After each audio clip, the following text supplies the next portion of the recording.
കാശ് ഈ കാണുന്ന 2021 മോഡൽ ഡുവൽ ചാനൽ ABS-ഉം ഫ്രണ്ട് ബാക്ക് ഡിസ്കുമുള്ള ഈ ഇത്രയും പുതിയ 2021 മോഡൽ ഈ വാഹനം സിമ്പിൾ ഒരു 12 വോൾട്ട് ബാറ്ററി വെച്ചിട്ട് എങ്ങനെ ആളുകൾ മോഷ്ടിച്ചു കൊണ്ടുപോകുന്നതെന്ന് കാണിച്ചു തരാം. ഇതിപ്പോൾ ഇഗ്നിഷൻ ഓഫാണ്, കീ ഇൻസേർട്ട് ചെയ്തിട്ടില്ല. എൻ്റെ കയ്യിലുള്ളത് ജസ്റ്റ് ഒരു പഴയൊരു ബാറ്ററി, അത്ര വലിയ ചാർജൊന്നും വേണമെന്നില്ല.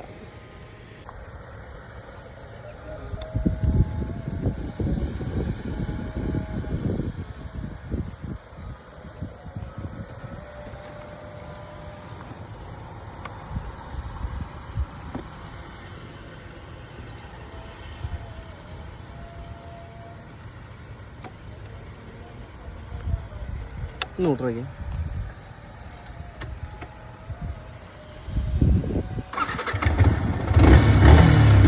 ഗൈസ് കണ്ടോ, സിമ്പിൾ ഒരു ബാറ്ററി വെച്ചിട്ട് ഈ വാഹനം എത്ര പെട്ടെന്നാണ് ഇത് ഓണാക്കി നോക്കിയത്. ഇനിയിപ്പോൾ ഞാൻ ഈ വയറ് റിമൂവ് ചെയ്ത് കഴിഞ്ഞാൽ വണ്ടി ഓഫാവും. So be careful. ഈ വീഡിയോ കൊണ്ട് നിങ്ങളുടെ R15 ആരെങ്കിലും മോഷ്ടിച്ച് പോയാൽ ഞാൻ ഉത്തരവാദിയല്ല, എല്ലാ വാഹനത്തിനും. അപ്പോൾ നിങ്ങളുടെ വാഹനം സൂക്ഷിക്കേണ്ട ഉത്തരവാദിത്തം നിങ്ങളുടെ കയ്യിലാണ്.